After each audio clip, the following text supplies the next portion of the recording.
자, 오늘은 이제 모스 커패시터 두 번째 시간입니다. 오늘 논의할 내용은 반전 모드를 에너지 밴드 다이어그램으로 한번 해석을 해보겠고요. 그 다음에 반전 모드에서는 왜 최대 궁핍증을 갖는지, 그리고 그러한 반전 전자들은 어디에서부터 오는지 그 기원에 대해서 논의를 해보겠습니다. 먼저 에너지 밴드 다이어그램을 한번 해석해 보겠습니다. 먼저 우리 앞에서 학습했던 디플리션 모드가 되겠습니다. 그래서 게이트 쪽에 플러스 전압, 반도체 쪽에 마이너스 전압을 인가하면 밴드가 이렇게 위로 굽는다 그랬죠. 전자의 포텐셜 에너지를 높여준 것입니다. 그래서 이 게이트에 인가해준 전압은 자, 요 실리콘 옥사이드 요 층에 밴드를 이렇게 굽게 만들고요. 그 다음에 실리콘의 밴드도 이렇게 굽게 만드는 겁니다. 그래서 게이트 전압은 요 실리콘 옥사이드 층과 이 실리콘 층 양쪽에 양분화돼서 인가가 된다는 거, 요 부분을 잘 이해를 하셔야 되겠습니다. 그리고 자, 밴드의 모양을 한번 살펴보겠습니다. 자, 우리 파이 S라는 것은 표면 전위 뭐 이렇게 표현을 하죠. 그래서 실리콘 뭐 반도체가 어느 정도 밴드가 휘었는가를 나타내 줍니다. 그래서 자, 여기 화살표 이 부분이 Q 파이 S가 되겠습니다. 그리고 P타입 반도체의 벌크 쪽을 보면 EFI-EF 이쪽을 보면 Q 파이 FP. 그래서 이 크기가 보면 FP가 더 큽니다. 그렇죠? 아주 살짝 크죠? 자, 이건 공핍 모드가 되겠습니다. 그리고 이렇게 공핍층이 형성이 됩니다. 공핍층 안에는 공간 전하들이 꽉 차 있습니다. 그런데 여기를 자세히 살펴보면 이 벌크 쪽에 요 진성 페르미준위와 페르준위 차이를 보면 이만큼이 되겠죠. Q5FP. 근데 요 반도체의 표면 쪽을 보면 요 차이가 아주 작습니다. 그렇죠? 요 빨간색 점선과 까만색 점선을 살펴보면 요 차이가 아주 작죠? 즉, 요 표면 쪽에는 P형 반도체이긴 하지만 이쪽보다는 굉장히 낮은 양공의 농도를 나타냅니다. 즉, 여기가 P라고 한다면 여기는 P-. 조금만 지나가면 역전이 될 겁니다. N타입으로 바뀌겠죠? 자, 이렇게 공핍 모드에서는 이 안에 공간 전하들도 있지만 이쪽에 이미 반전 전자들이 형성이 되어 있습니다. 여기 써 있죠? 요거를 잘 이해를 해야 됩니다. 이건 뒤에서 모스펫에서도 다시 한번 이 개념이 나오게 됩니다. 그래서 공핍 모드라 한다 하지만 이 안에 공핍층 안에는 공간 전하도 있지만 반전 전자들, 아주 적은 양의 반전 전자들도 형성이 되고 있다는 거, 서서히 형성이 되고 있다는 것을 여러분들 꼭 기억해야 되겠습니다. 자, 이 상태에서 이제 게이트에 전압을 더 인가합니다. 그리고 여기에 마이너스 전압을 인가하면 밴드가 더 크게 휘겠죠. 그래서 여기도 이렇게 휘었고요. 이 밴드도 더 크게 휘었습니다. 그래서 한번 살펴보겠습니다. 자, 파이 S라는 것은 결국 밴드의 밴딩이죠. 밴드의 밴딩. 여기서부터 여기까지입니다. 우리의 이것이 PN 접합에서 설명했지만 이게 결국 에너지 베리어 역할을 하는 거고 이 밴드 밴딩이 결국 빌트인 포텐셜 VBI였죠. 그게 이제 파이 S하고 같다는 의미가 되겠습니다. 그리고 자, 파이 FP를 보면 자, 요 지점 이렇게 요 크기하고 자, 요 크기가 같습니다. 그래서 결국 파이 S라는 것은 이 파이 FP의 2배가 된다는 겁니다. 자, 이러한 상태를 우리는 반전 모드라 합니다. 자, 공핍 모드에서도 반전 전자들이 존재하고 있지만 완전히 반전이 되어 있지 않았기 때문에 여기서는 그냥 공핍 모드라고 하지만 여기서는 이제 요 까만 점을 기준으로 해서 이쪽 왼쪽은 전부 다 N형 반도체로 바뀌어 버렸죠. 페르미준위가 진성 페르미준위보다 우위에 있습니다. 요 중심으로 해서 여기는 N형 반도체고 여기는 P형 반도체입니다. 그리고 요 표면 근처를 보면 자, 요 벌크 쪽에 있는 요 양공의 농도하고 요쪽에 전자의 농도가 동일해집니다. 그 조건이 바로 파이 S가 E-phi FP가 되는 그 지점이 되겠습니다. 그래서 표면이 완전히 반전됐다. 그래서 이러한 것을 우리는 반전 모드라 하고, 반전 모드가 되는 조건은 바로 파이-s 이퀄 2파이 fp.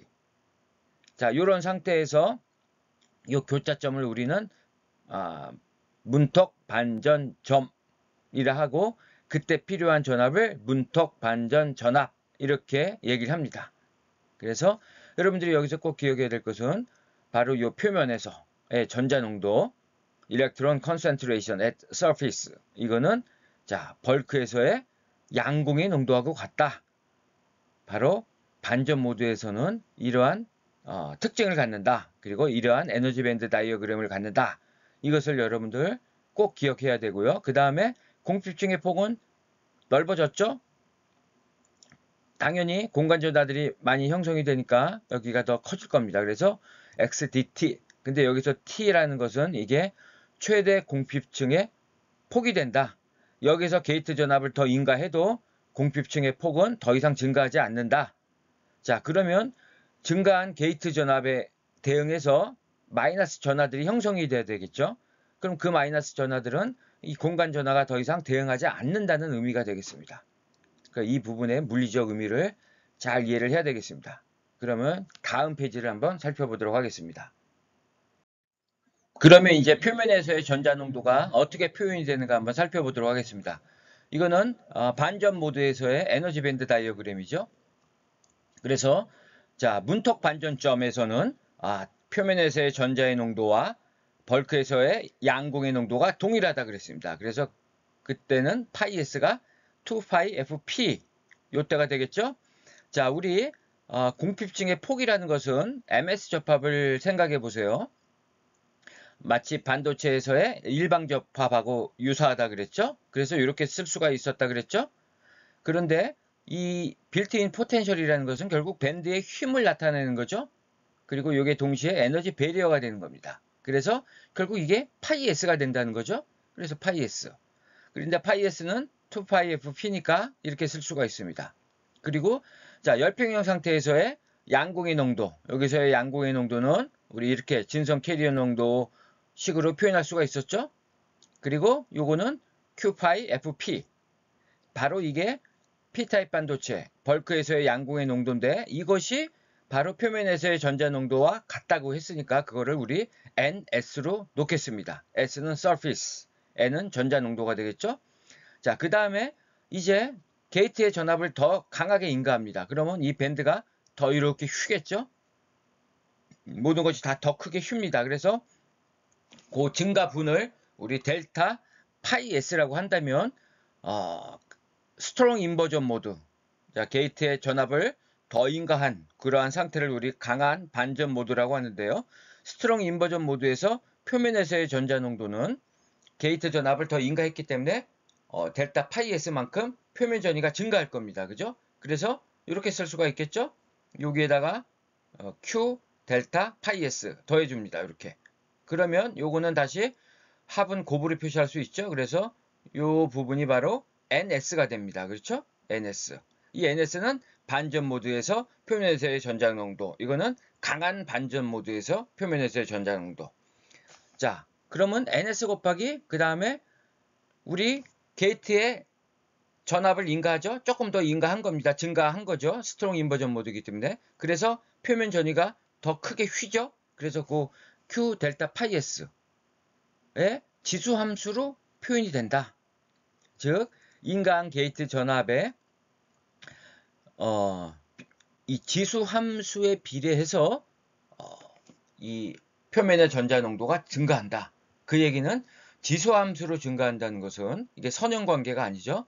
이게 엄청 크게 증가한다는 겁니다. 아주 작은 이 델타 파이 S 값에 대해서 이 NS 프라임이라는 것은 매우 크게 증가한다. 지수함수로 증가하기 때문이죠. 자, 그런 의미가 되겠습니다. 자, 그럼 그게 어떤 의미를 갖는 거냐? 자, 다음 페이지를 살펴보도록 하겠습니다. 자, 이것이 그 NS 프라임을 이제 플로팅 해본 겁니다. 어떨 때냐면 반전 모드에서의 전자 농도가 10의 16승이라고 가정을 하고 그때 게이트의 전압을 이렇게 인가한 겁니다. 게이트의 전압을 인가하면 델타 파이 S가 증가하죠.